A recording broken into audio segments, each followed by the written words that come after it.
Ever thought, what if I fail? What if I forget everything?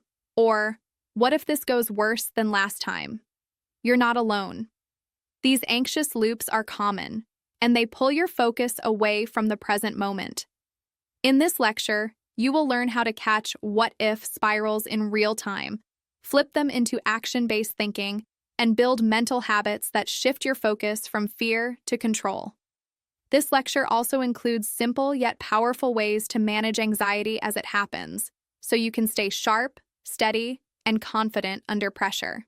Objectives of the lecture.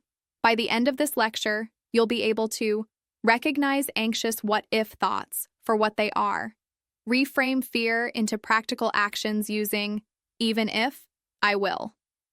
Use a grounding phrase to return to the present moment quickly. Let's now break down how to catch these what-if thoughts and turn them into calm, action-focused responses on the spot. Step 1. Understand what what-if thoughts really are. What-if questions are a form of anticipatory anxiety. They may sound logical, but they're rooted in fear, not preparation. Here's how they often translate. What if I blank out? I'm scared of freezing. What if the question is too hard? I don't trust I can figure it out. These are not facts. They're anxious predictions. Naming them for what they are weakens their hold on your attention. Step 2. Replace what if with even if. Instead of imagining failure, imagine how you'll respond. Use the even if technique. What if I can't answer the first question? Even if I stumble, I'll skip it and come back later.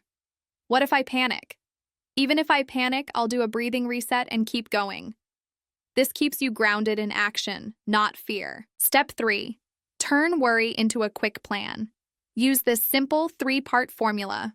What if, even if, I will. Examples. What if I forget a formula? Even if I do, I'll write what I remember and move on. What if I'm too slow?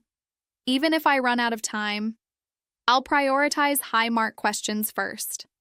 Practice this before and during the exam to stay in control.